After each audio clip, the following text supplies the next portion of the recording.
Here again. I have remarked before that London is becoming increasingly detached from the rest of England, and many people now regard it as a separate entity in its own right, almost a constituent part of the United Kingdom. Scotland, Wales, Northern Ireland, England, and London. It is ethnically and culturally very different from the rest of the country. And if the mayor Sadiq Khan has anything to do with it, it will become even more of a distinct and individual state.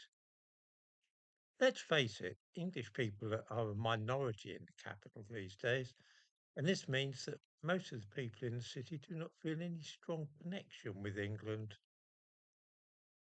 Sadiq Khan went off on what seemed almost like a state visit to Africa this week, in the course of which he will be visiting Nigeria, Ghana, and South Africa.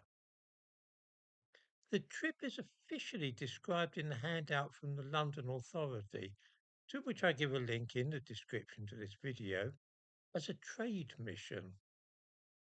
I need hardly add that he's hoping to increase immigration to London from Africa, although he guises this up as strengthening ties with countries across the continent and developing cultural links. Perhaps we might pause here for a moment and reflect upon what a peculiar enterprise this actually is.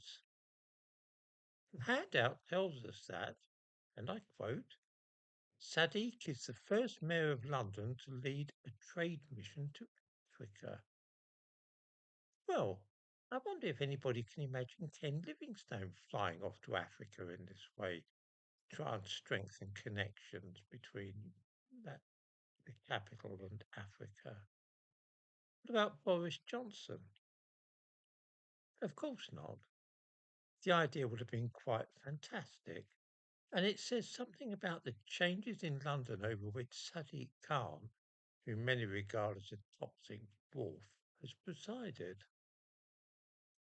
Previous mayors focused on connections between London and England, you see, because London is, of course, at least technically, the capital of England. Khan doesn't really love England, though, and he would rather forge connections with Nigeria than he would strengthen ties with England.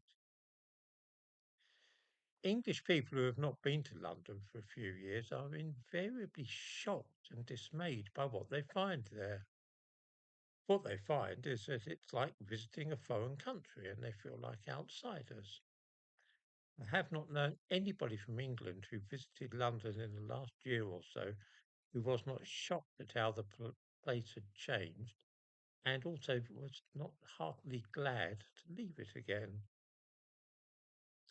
Part of Sadiq Khan's purpose in going to Africa is to try and encourage Africans to come to London by telling them how many Africans there are here already and assuring them that they will have no difficulty in finding, for example, the cuisine which they enjoy if they come and live here.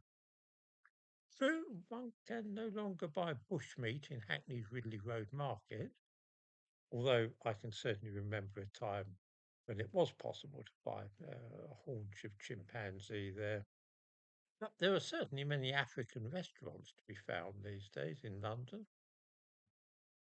I suggest that viewers click on the link which I provide to the handout about the mayor's tour and see if I'm not right about it reading like the description of the head of a sovereign nation visiting Africa. Listen to this.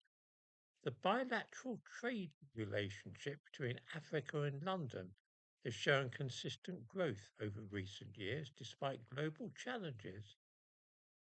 The bilateral trade relationship between London and Africa. Not the trade relationship between Britain and Africa, you observe, but between London and Africa. I can see that if things carry on in this way, then in 10 years' time, London might try and withdraw from the United Kingdom and seek a separate status as a city-state like Hong Kong or Singapore.